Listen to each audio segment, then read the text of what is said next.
Good morning, all of you. My dear students, welcome back.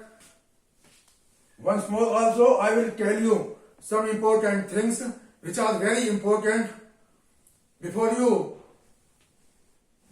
enter the examination hall. My dear student, whatever I am going to tell you, that is related to CBSE 10th, 12th and subject English only. My dear student, when you go to the examination hall for attempting the paper, then keep your positive attitude before you enter the examination hall. Before entering the examination hall, you have to keep yourself positive. Also, you have to think positive attitude. सकारात्मक सोच आपके लिए बहुत जरूरी है, क्योंकि आप एक बहुत बड़े महत्वपूर्ण काम के लिए जा रहे हैं. And without having the positive attitude, you cannot get success. Number 2, read the paper carefully 15 minutes prior attempting the question paper.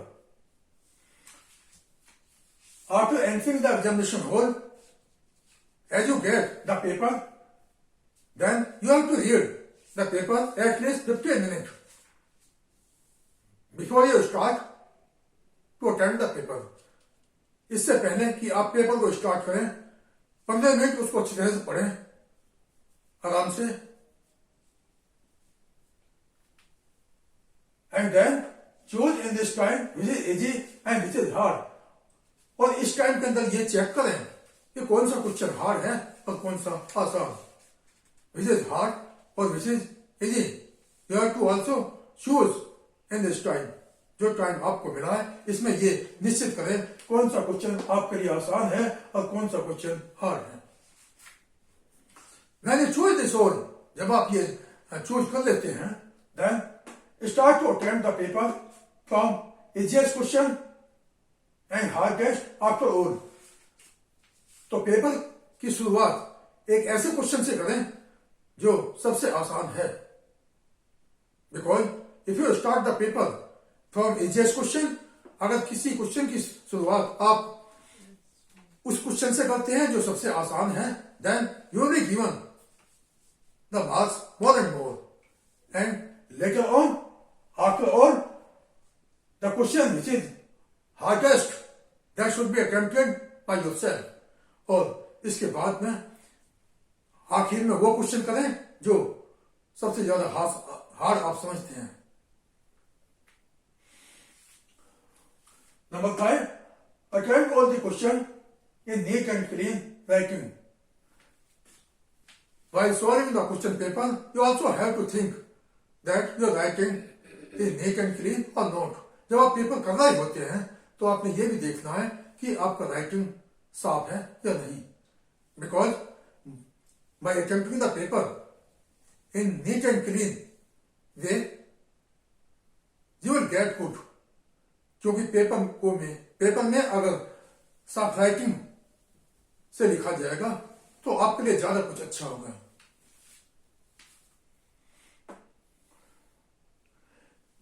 अगर ज्यादा सारे क्वेश्चन ना कर सके साफ तो कम से कम आप पहले 3 या 4 क्वेश्चन को कुछ जरूर ही साफ राइटिंग में लिखें. If you are unable to write all the question in neat and clean writing, in that situation you must write definitely 3 or 4 question in a neat and clean writing. अगर सारे question ना कर सको अच्छी writing के अंदर, तो आप कम से कम 3 या 4 क्वेश्चन, पहले 3 या 4 क्वेश्चन जरूर ऐसे करें जो साफ और अच्छे राइटिंग में हो. Reply the question in limited word, not less, not more. When you are going to answer the question, then you have to see that what is the limit of answering this question. इस question को जवाब देने की limit कितनी है. तो by living under limit only you have to answer the question. तो limit में रहकर ही आपने किसी क्वेश्चन का जवाब देना है। Not to write, not to reply the question as a story, ना कि क्वेश्चन को ऐसे आप लिखें जैसे आप स्टोरी लिख रहे हो, कोई कहानी लिख रहे हो, because it does not have any value, क्योंकि इसकी कोई वैल्यू नहीं होगी। And you will also go negatively, और आपका नुकसान भी होगा।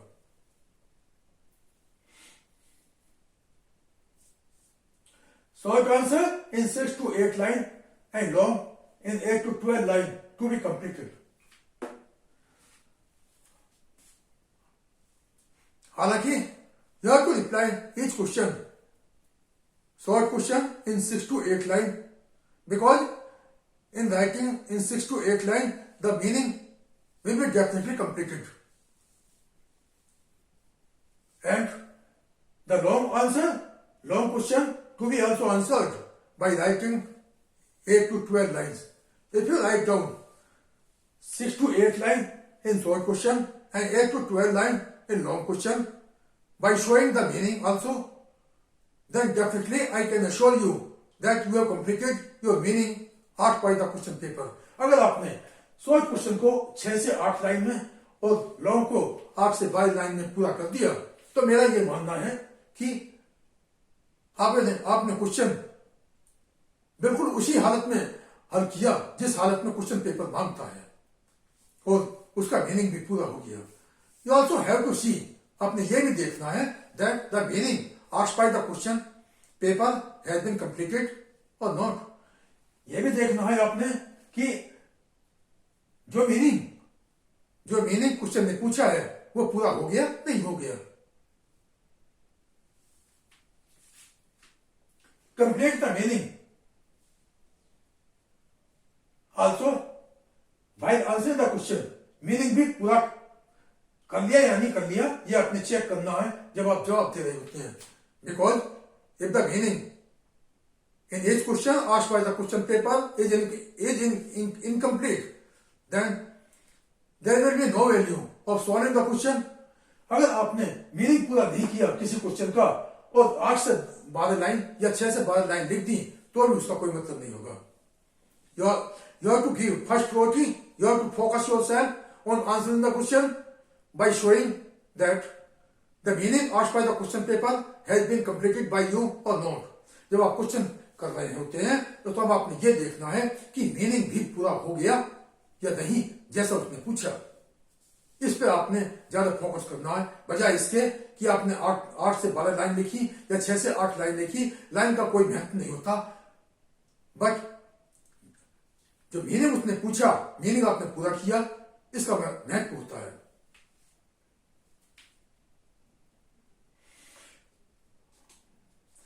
Reply the question short and long by giving at least 2 reasons.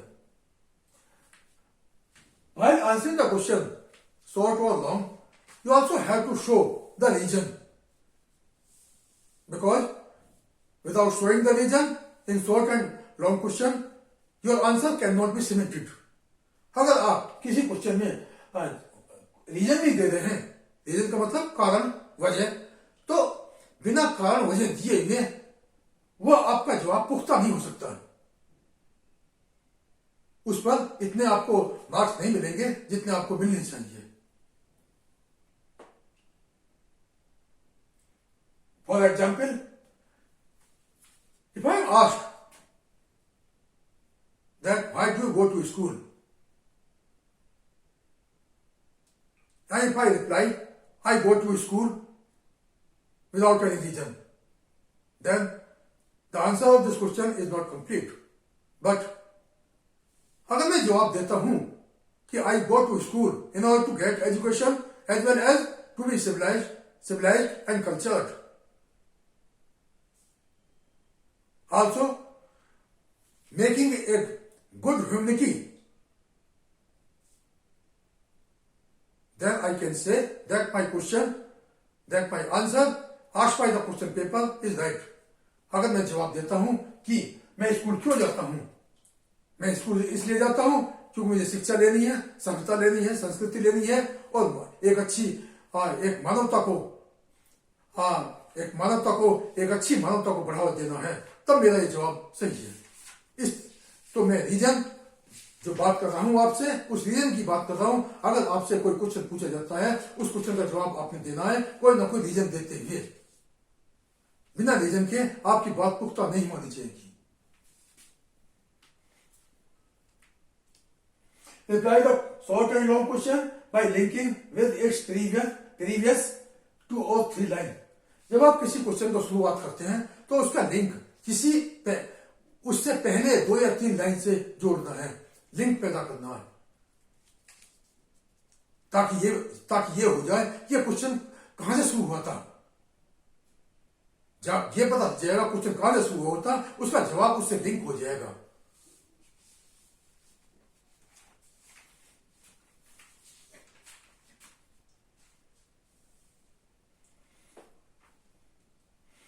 Underline the words, phrase or small sentence which are important। जिस शब्द या फ्रेज या छोटे सेंटेंस को आप समझते हैं कि ये जरूरी है, उसको अंडरलाइन पक्का करना है। Whether you are attempting short question, चाहे आप शॉर्ट क्वेश्चन कर रहे हैं, वेदर लॉन्ग क्वेश्चन, चाहे आप लॉन्ग क्वेश्चन कर रहे हैं, वेदर राइटिंग सेक्शन, चाहे आप राइटिंग सेक्शन कर रहे हैं, लेकिन इन सभी में शॉर्ट क्वेश्चन, लॉन्ग क्वेश्चन और राइटिंग सेक्शन में जिस वर्ड को या फ्रेज को या सेंटेंस को आप इंपॉर्टेंट समझते हैं, उसको अंडरलाइन करेंगे। जैसे for example, all the students are hereby informed that a cricket match will be played in the school campus at 10 AM on 25 जुलाई 2023। तो स्कूल कैंपस को अंडरलाइन करेंगे, 25 जुलाई 2023 को अंडरलाइन करेंगे, 10 AM को अंडरलाइन करेंगे। सब्जेक्ट कोई है उसको अंडरलाइन करेंगे, अगर कोई टॉपिक है उसको अंडरलाइन करेंगे, because these are important thing and the things which are important they have to be underlined. और जो चीजें खास होती हैं, उन खास चीजों को अंडरलाइन किया जाता है। ये मैं बात कर रहा हूं notice, article, letter, speech, report, short answer, long answer, इन सभी के अंदर रीडिंग पैसेज का इससे कोई ताल्लुक नहीं। और साथ ही जो एक क्वेश्चन आता है पोएम या प्रोज के अंदर पूछने वाला, उससे संबंधित क्वेश्चन आते हैं, पोएम का नाम क्या, पोएट का नाम क्या है, इन सब के अंदर अंडरलाइन नहीं किया जाएगा। सिर्फ short answer, long answer and writing section including notice, advertisement, letter, article, speech, debate, report, invitation card, poster, reply or regret, invitation card, informal or invitation card, formal, these all will be underlined only, not reading passage. As well as the poem and prose question, as well as the poem and prose which are asked by giving only one line or one word answer. These questions are not counted in short and long question. Just I am discussing about short answer, long answer and writing section only. These have to be underlined. Whatever the words, phrase and sentence, do you understand? Important. As I have told you an example, जैसा मैंने आपको अब ये भी example दिया है, उसके मुताबिक शॉर्ट आंसर, लॉन्ग आंसर और राइटिंग सेक्शन, इन सभी के अंदर इंपॉर्टेंट वर्ड्स हो या फ्रेज हैं या फिर छोटे सेंटेंस हैं, उन सभी को अंडरलाइन करना है।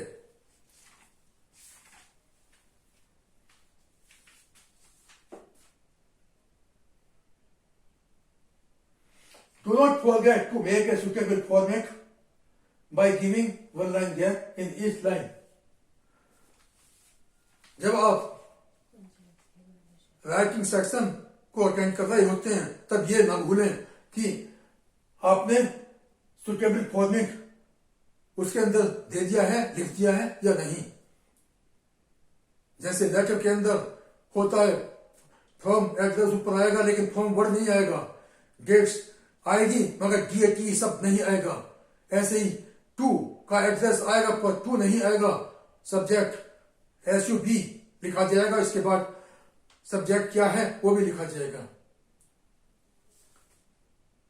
And one line gap will be also given in each line. Then you can say that you have given suitable format by giving one line gap in each line.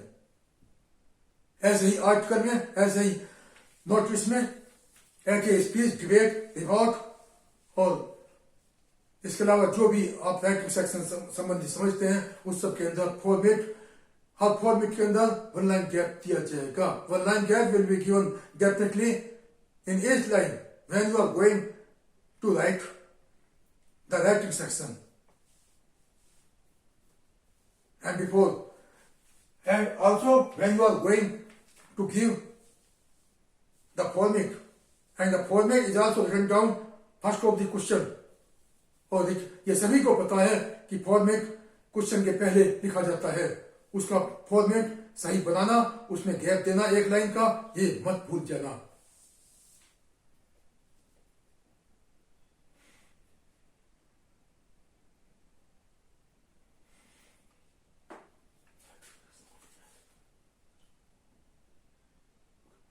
Reply one word or one word, similarly phrase or phrase, as phrase and sentence as sentence। जो ये question आपको आता है poem या pros का एक paragraph आएगा, उसके अंदर चार, एक में 6 क्वेश्चन होंगे, एक में 4 होंगे, एक में 6 होंगे, हर में, और हर क्वेश्चन का नंबर होगा सिर्फ 1, मार्क होगा सिर्फ 1। तो उसके अंदर अगर वन वर्ड पूछा जाता है, जैसे किसी वर्ड का आप एंटोनियम बताओ, सिनोनियम बताओ, तो उसको एक ही वर्ड में जवाब देना है। अगर फ्रेज में पूछता है फ्रेज में ही जवाब देना है, अगर एक सेंटेंस में पूछता है सेंटेंस में जवाब देना, ना कि एक पूरा पेज भर के अपने जवाब देना। Because that will not be valuable, उसकी कोई कीमत नहीं होगी। Also you will not be given any mark, और मार्क भी नहीं मिलेगा। और ये मैं आपको पहले ही बता चुका हूं, you have to answer the question as asked by the question paper. जैसा क्वेश्चन पेपर ने पूछा है ऐसे आपने जवाब देना है, ना कि ये कहानी के रूप में। अगर शब्द के रूप में पूछा है शब्द के रूप में जवाब देना है, फ्रेज के रूप में पूछा फ्रेज के रूप में देना है, और अगर सेंटेंस के रूप में पूछा सेंटेंस के रूप में देना है। अगर शॉर्ट लॉन्ग के आधार पर पूछा है तो शॉर्ट को मैंने आपको जैसे कि बताया 6 से 8 लाइन में, और लॉन्ग क्वेश्चन 8 से 12 लाइन में लिखा जाएगा। Also you have to see that the meaning asked by the question paper has been completed or not। और ये भी आपने देखना है कि मीनिंग भी पूरा हो गया हर क्वेश्चन में या नहीं, जैसा कि क्वेश्चन पेपर ने पूछा है अभी अभी, ये भी आपने देखना है। चाहे आप लाइन देख पाओ या ना देख पाओ, वर्ड लिमिट देख पाओ या ना देख पाओ, 6 से 8 लाइन हो या ना हो, 8 से 12 लाइन भी हो या ना हो, वर्ड लिमिट हो या ना हो, but you have to see only one thing, that the meaning has been completed by you in the question और नॉट। आपने मीनिंग पूरा कर दिया क्वेश्चन के मुताबिक या नहीं, सबसे मोस्ट इंपोर्टेंट पार्ट ये देखनी है। और जो वर्ड आप फ्रेज या जो वर्ड या फ्रेज या सेंटेंस को आप बहुत ज्यादा इंपॉर्टेंट समझते हैं उसको अंडरलाइन करना है by different colour of pen.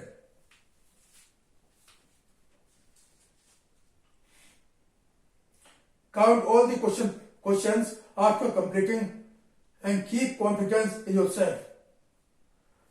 As soon as your question paper is complete, then you have to see, then you have to focus on the complete questions, whatever you have solved। जो आपने question किए हैं उन सबको एक बार count कर लो, कहीं ऐसा ना हो कि जिसने उसने पूछे उसमें से एक हाथ छोड़ दिया हो। ऐसा होता है कि आपने सोचा कि मैं तीसरा क्वेश्चन करूं मगर नहीं किया, चौथे क्वेश्चन पे चले गए, मगर दिमाग में ये रह गया कि मैंने तीसरा कर लिया मगर वो किया नहीं है, और इस तरह से आपका एक क्वेश्चन कम पड़ सकता है. तो count all the questions after completing the question paper that you have done completely और नॉट. एक बार क्वेश्चन पेपर करने के बाद सारे क्वेश्चनों गिन और लो कि वो सारे हो चुके या नहीं. Because if anyone is left, अगर कोई बचा है तो that can be also completed in given 5 or 10 minutes, 5 minutes, 7 minutes, 8 minutes, 10 minutes. तो 5, 7, 10 मिनट के अंदर जो बचे हैं तो उसमें वो पूरा हो सकता है.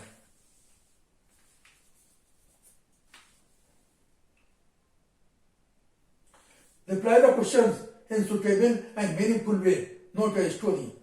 जितने भी आप क्वेश्चन करने हैं, आप word limit, you will not see the word limit, you will not see the line, but you have to see only one thing, that the answers asked by the question paper have been completed by yourself in a suitable and meaningful way or not. You have to answer the question, not only the question, but also you have to answer every question in a suitable and meaningful way, not as a story. कहानी के रूप में नहीं लिखना, बल्कि meaningful और suitable words के अंदर लिखना है, क्योंकि इससे ज्यादा फर्क पड़ेगा बजाय इसके कि आप उल्टे सुलटे वर्ड लिख रहे हैं, वो भी वो वर्ड जो वर्ड की वैल्यू कम है. कुछ हार्ड वर्ड लिखें और and also carry your best as much as you can in order to write down each and every sentence by using the rules and regulation of grammar. By doing such, your paper will be understood in a standard way. अगर आप paper को करते करते grammar के नियमों, grammar के rules regulation का ध्यान रखते हैं और सेंटेंस को उसके आधार पे लिखते हैं, तो पेपर आपका एक स्टैंडर्ड हालत में माना जाएगा. तो my dear student, it was only about the guideline of attempting the questions which is related to 10th and 12th subject English CBSE board only. Thank you and all the best.